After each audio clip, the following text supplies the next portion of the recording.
देश की सबसे सुरक्षित जगहों में से एक संसद भवन, जहां आम आदमी का जाना तो दूर झांकना भी मुमकिन नहीं है। 20 जुलाई को वहां हजारों लोग मार्च करते हुए पहुंच गए। पुलिस को आंसू गैस छोड़नी पड़ी, लाठियां चलानी पड़ी। अब सवाल ये नहीं कि आंदोलन जायज था या नहीं, सवाल ये है कि संसद जैसी संवेदनशील जगह पर इतनी बड़ी भीड़ पहुंचने दी किसने और इसके पीछे राजनीति किसकी थी। तो नमस्कार दोस्तों, मेरा नाम है हेमंत कुमार और आप देख रहे हैं हेमंत सही यूट्यूब चैनल। तो दोस्तों 10,000 से ज्यादा लोग संसद की तरफ बढ़े। ये कोई आम सड़क नहीं थी, ये देश की सबसे हाई सिक्योरिटी जोन है। दिल्ली मेट्रो का जनपद, राजीव चौक, पटेल चौक जैसे स्टेशन बंद करने पड़े, पुलिस को आंसू गैस छोड़नी पड़ी। सवाल ये उठता है, क्या आयोजकों को शुरू से पता था कि भीड़ इतनी बेकाबू हो सकती है, और अगर हाँ तो फिर भी मार्च को संसद तक क्यों ले जाया गया।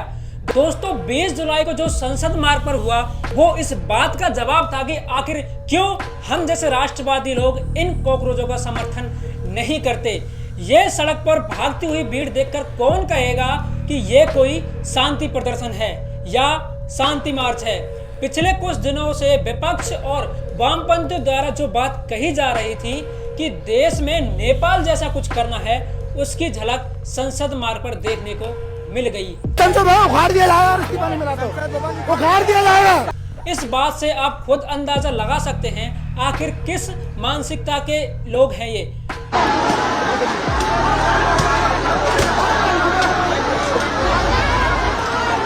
दोस्तों कई पुलिस वालों को कुचला गया, कई जगहों पर पत्थरबाजी हुई, संसद भवन के अंदर गैर कानूनी तरीके से घुसने की कोशिश की गई। अगर यह प्रोटेस्ट नीट का होता तो हम आपके साथ खड़े होते, इस प्रोटेस्ट में पूरा समर्थन करते।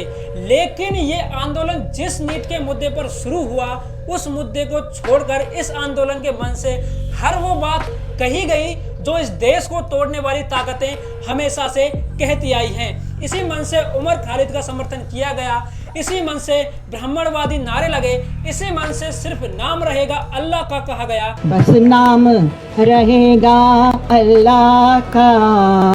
इसी मन से प्रेमानंद महाराज जी का मजाक बनाया गया। वो कहाँ के महाराज हैं? कौन सा उनका किंगडम है? इन बाबाओं को महाराज क्यों कहा जाता है? अब इसी मन से हिंदू धर्म और हिंदू देवी देवताओं को अपमानित किया गया।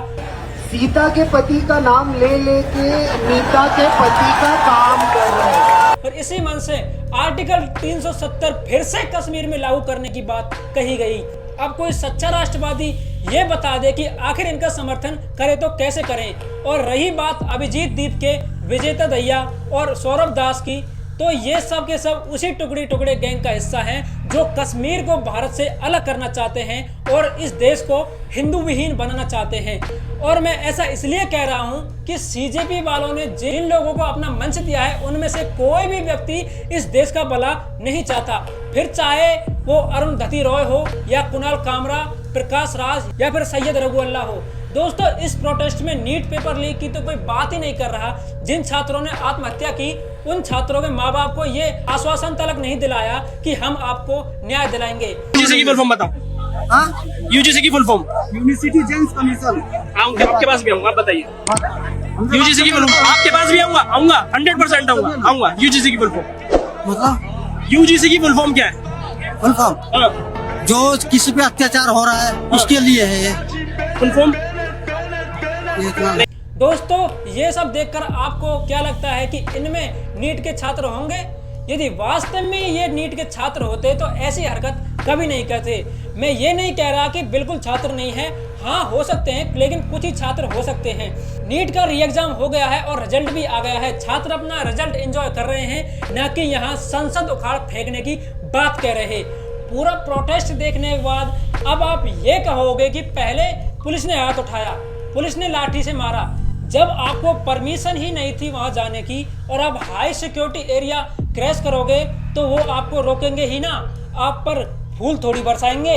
अब बात करते हैं उस जगह की जहां कल हजारों की भीड़ पहुंच गई, संसद भवन। समझिए ये सिर्फ एक इमारत नहीं, संसद परिसर में हर दिन प्रधानमंत्री, राष्ट्रपति, उपराष्ट्रपति, सभी केंद्रीय मंत्री, लोकसभा, राज्यसभा के 700 से ज्यादा सांसद मौजूद रहते हैं। कई बार विदेशी राष्ट्राध्यक्ष यहाँ आते हैं, जैसे अमेरिकी राष्ट्रपति या ब्रिटिश प्रधानमंत्री जैसे मेहमान संसद को संबोधित कर चुके हैं।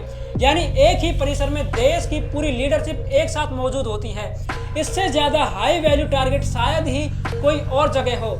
इसलिए संसद भवन एसपीजी यानी special protection group, Delhi police, CRPF और पार्लियामेंट सिक्योरिटी सर्विस कई लेयर की सुरक्षा में रहता है। आम आदमी तो दूर, सांसदों तक बिना पास और स्क्रीनिंग के अंदर नहीं जाने दिया जाता।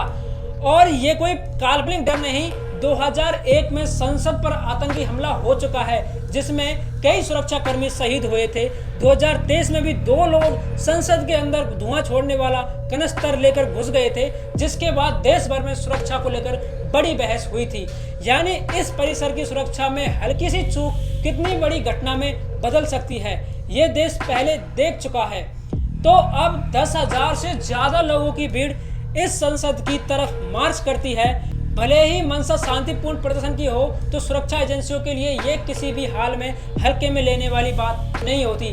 यही वजह है कि मेट्रो स्टेशन बंद करने पड़े, भारी बैरिकेडिंग करनी पड़ी और आखिरकार पुलिस को बल प्रयोग तक करना पड़ा।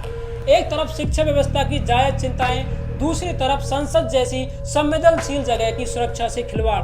दोनों साथ साथ कैसे जायज ठहराए जा सकते हैं, ये सवाल आज पूरा देश पूछ रहा है। आपकी क्या राय है, हमें कमेंट में जरूर बताइए। और आपको वीडियो पसंद आए तो वीडियो को लाइक कीजिए, शेयर कीजिए और हमारे चैनल को सब्सक्राइब जरूर कीजिए। तो नमस्कार दोस्तों, मिलते हैं अगली खबर के साथ। धन्यवाद।